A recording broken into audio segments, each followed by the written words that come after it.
ఈరోజు నేను మళ్ళీ రెండోసారి సిపి హైదరాబాద్గా ఛార్జ్ తీసుకున్నందుకు సంతోషంగా ఉంది. రాష్ట్ర ప్రభుత్వానికి, ముఖ్యమంత్రి గారికి నా ధన్యవాదాలు తెలియజేస్తున్నాను. మీ అందరికి తెలుసు, ఇప్పుడు ప్రస్తుతము గణేష్ పండుగ ఆ ఏర్పాట్ల గురించి సిటీ పోలీస్ అంతా నిమగ్నమై ఉంది. దాని తర్వాత 17వ రోజు నిమజ్జనం ఉంది.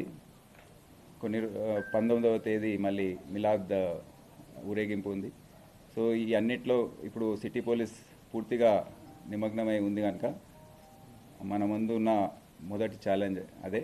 సో దాని గురించి ఇప్పుడు ముఖ్యమంత్రి గారిని నేను కలిసి వారి సూచనలన్నీ తీసుకొని దాని తర్వాత మా ఆఫీసర్స్తో ఈ ఏర్పాట్ల గురించి అన్నీ సమీక్షించి తర్వాత ఏదైతే వచ్చే రోజుల్లో యాక్షన్ ప్లాన్ ఆల్రెడీ రెడీ అయి ఉంటుంది, అది డిస్కస్ చేసి గత సంవత్సరం కూడా ఇదే పరిస్థితి వచ్చింది.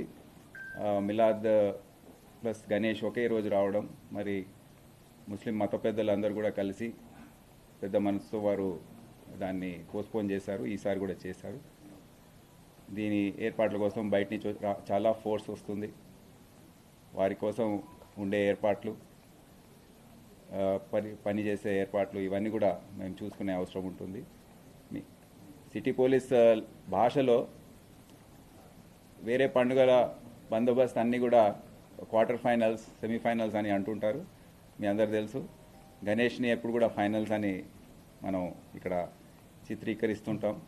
సో ఆ ఫైనల్స్ గురించి అందరు కూడా నిమగ్నమై ఉన్నారు కనుక అవి సమీక్షించి తక్షణమే ఆ చర్యలన్నీ ఫీల్డ్ లెవెల్లో మండపాల దగ్గర ఏవైతే ఏర్పాట్లు ఉన్నాయో అవన్నీ కూడా సమీక్షించుకొని మరి భద్రతా ఏర్పాట్లు ఏ విధంగా ఉన్నాయో అన్నీ కూడా ఒకసారి చూసుకోవాలని మన ముందున్న ఛాలెంజ్ అది. అదే కాకుండా ఇతర విషయాలు మీ అందరికి తెలుసు.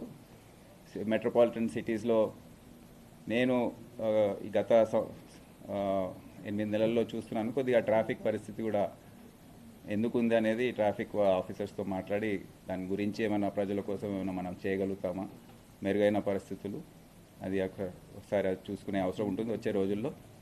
అదే కాకుండా రాష్ట్ర ప్రభుత్వం డ్రగ్స్, మాదక ద్రవ్యాల గురించి చాలా సీరియస్గా ఉంది. సో అప్పుడు డ్రైవ్ టీజీ న్యాబ్ అనేది వారు చేపడుతున్నారు. హెచ్న్యూ అనేది సిటీ పోలీస్లో ఉంది. అది మరి దాని గురించి చర్యలు కూడా సమీక్షించి ఇంకా ఉధృతంగా ఏ విధంగా చేయాలో అవి కూడా చూసుకుంటాం. అదే కాకుండా క్రైమ్, మర్డర్స్ ఇవన్నీ కూడా దాని గురించి పత్రికల్లో చదువుతున్నాం. అది మళ్ళీ నిజంగా ఉందా లేకపోతే అనేది సమీక్షించి లా అండ్ ఆర్డర్ ఎట్ల విధంగా మెరుగుపరచాలో అవి కూడా మేము వచ్చే రోజుల్లో. నిమజ్జనం అనేది చాలా ముఖ్యం. అది అందరి అటెన్షన్ 100% దానిపైన మేము దృష్టి సారించి అది విజయవంతంగా, శాంతియుతంగా జరిగే విధంగా చర్యలు తీసుకుంటాం.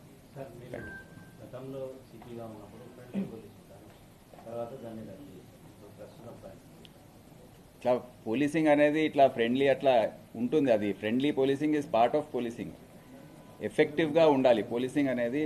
ప్రజలకు ఏంటంటే శాంతి భద్రతలు గట్టిగా ఉన్నప్పుడే ప్రజలు హర్షిస్తారు. అంటే ఫ్రెండ్లీ పోలీసింగ్ అనే పేరు పైన కొంతమంది అడ్వాంటేజ్ తీసుకోవడం ఇదంతా జరుగుతూ ఉంటుంది. మీకు కూడా తెలుసు, నేను 2 సంవత్సరాలు ఉన్నప్పుడు కూడా ఇప్పుడు కూడా గట్టి పోలీసింగ్ చేస్తూ ఉన్నారు. గట్టి పోలీసింగ్ చేస్తాము. ప్రజల కోసం 90-95% ప్రజలకు పోలీసుతో ఎటువంటి సంబంధం ఉండదు.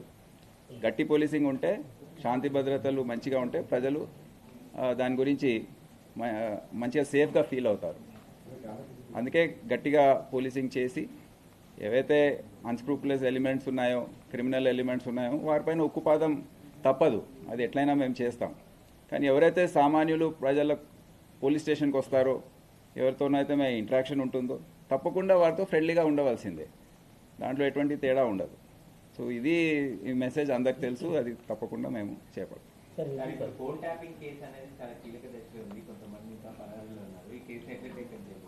అది దాని గురించి అంత ఐడియా లేదు. నేను సమీక్షిస్తాను, చేసి దాని గురించి మళ్ళీ వచ్చే రోజుల్లో చూస్తాను.